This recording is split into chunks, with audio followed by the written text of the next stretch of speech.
네, 안녕하세요. 김영재 TV의 하루 10분 독서입니다.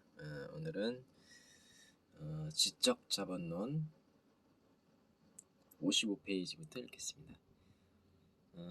빌딩인 호텔 뉴 오타니도 당시 올림픽 때문에 건설되었다.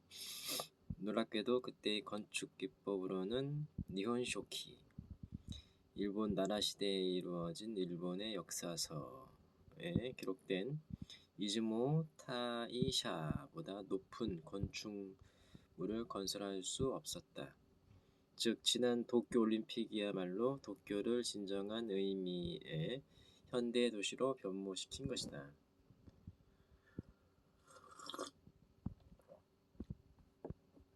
도쿄는 이른바 올림픽의 유산을 활용하여 그 후로 이어진 반세기를 살아왔다.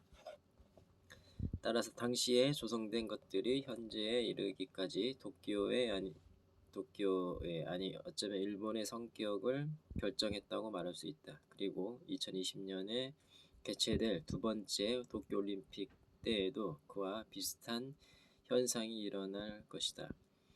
앞으로 반세기의 방향을 결정할 변화가 지금부터 몇 년 안에 도쿄와 일본에서 나타난다는 뜻이다. 첫 번째와 두 번째 변화의 질은 자연스럽게 달라진다. 반세기 전을 돌이켜보면 그 시기에 조성된 것들의 공통점은 막대한 양의 철근과 콘크리트를 이용해 형태를 조성한 구조물이었다는 것이다. 그러나 지금 만들려 하는 대상들은 다르다. 현재 주 경기장인 국립경기장 건설 계획을 둘러싸고 논쟁이 일고 있는데 그 쟁점이 다름 아닌 디자인이라는 사실은 매우 상징적이다. 앞서 상품의 디자인은 라이프 스타일 제안을 가시화한 것이라고 설명했는데 새롭게 조성되는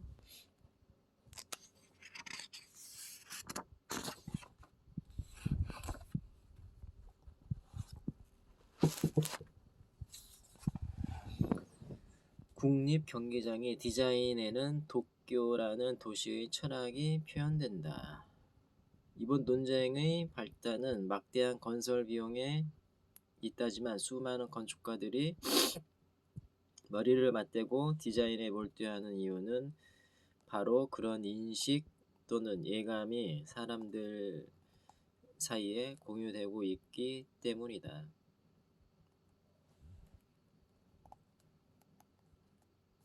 즉 이번 올림픽에 대비해 만들어지는 것들은 모두 디자인이 주제다.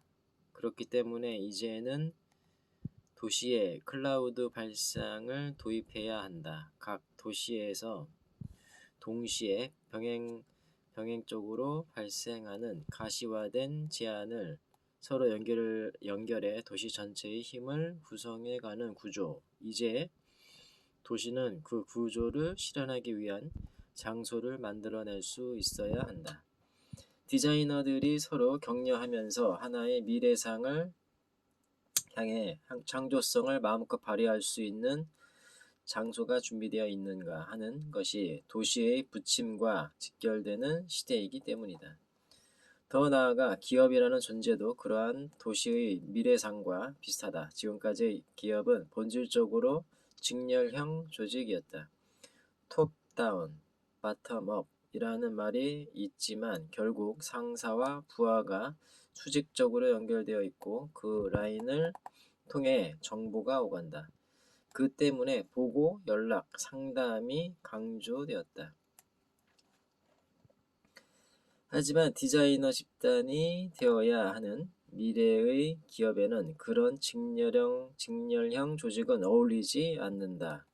시간 낭비가 지나치게 클 뿐 아니라 디자인 감각은 상하 관계를 통해 단련되는 것이 아니기 때문이다. 커다란 조직을 효율적으로 운영하는 데에는 직렬형이 효과적이었을지 모르지만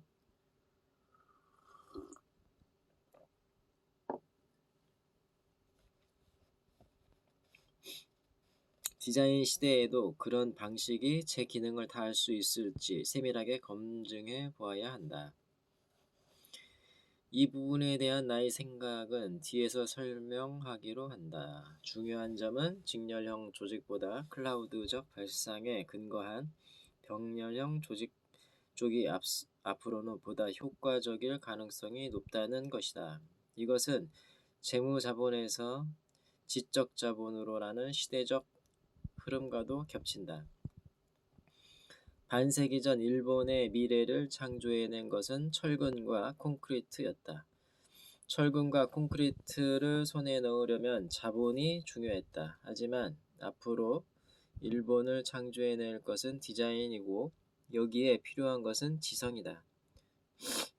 도쿄의 두 번째 올림픽은 이미 그 지성을 필요로 하는 시점에 이르러 있다.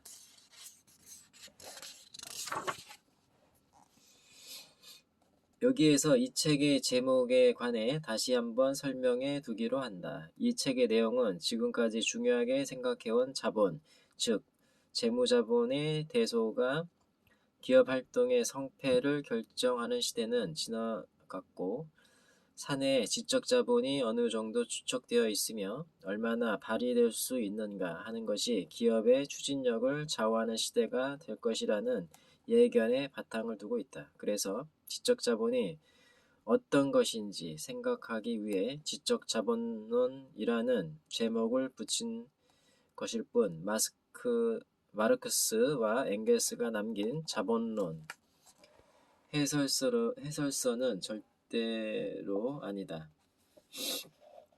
만약 학교에 제출할 마르크스에 관한 리포트를 작성하기 위해 이 책을 참고 자료로 읽고 있는 학생이 있다면 이 자리를 빌려 사과드린다.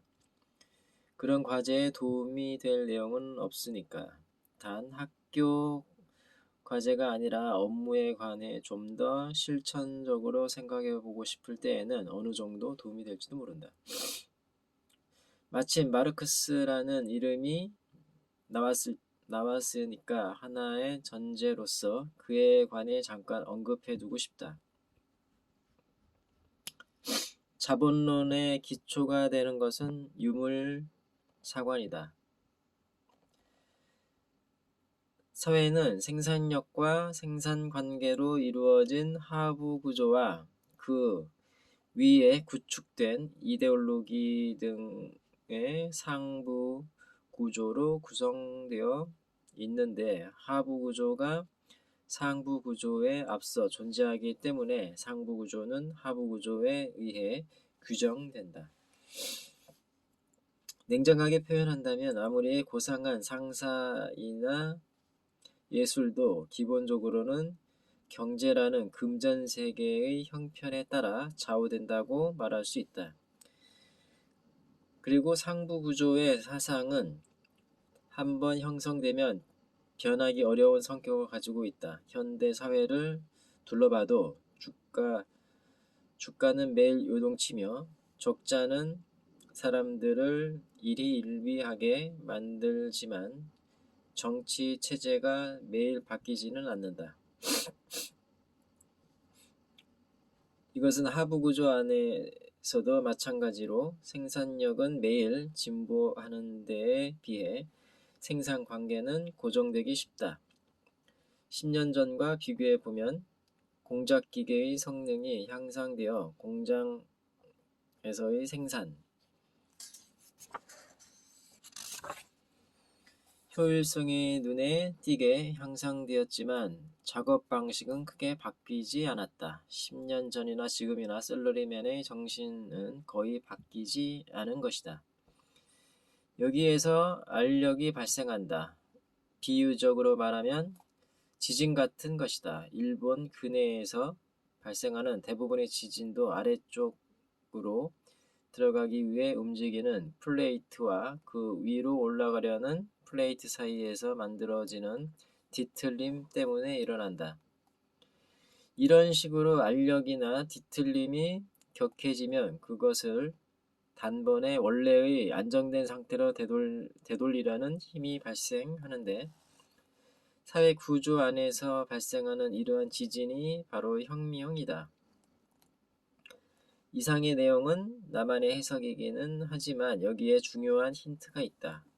유물사관의 구조에 적용해 생각하면 기획회사는 우리가 사는 현대사회에서 하부구조로 규정되어 있지만 시대적 변화에 대응하지 못하여 고정화되기 쉬운 상부구조의 변혁을 유도할 수 있는 디자인을 제시해야 한다. 그래야만 그것이야말로 우리가 해야 할 일이라는 발상을 얻을 수 있기 때문이다. IT 혁명이 일면서 통신 인프라는 비약적인 진화를 이루었고 그것을 통한 생산력과 생산성도 증가하고 있다. 그러나 그것이 우리의 라이프 스타일에 끼치는 영향은 그 변화가 본래 갖추고 있는 위력에 비춰본다면 지극히 한정적인 범위에 머물러 있다.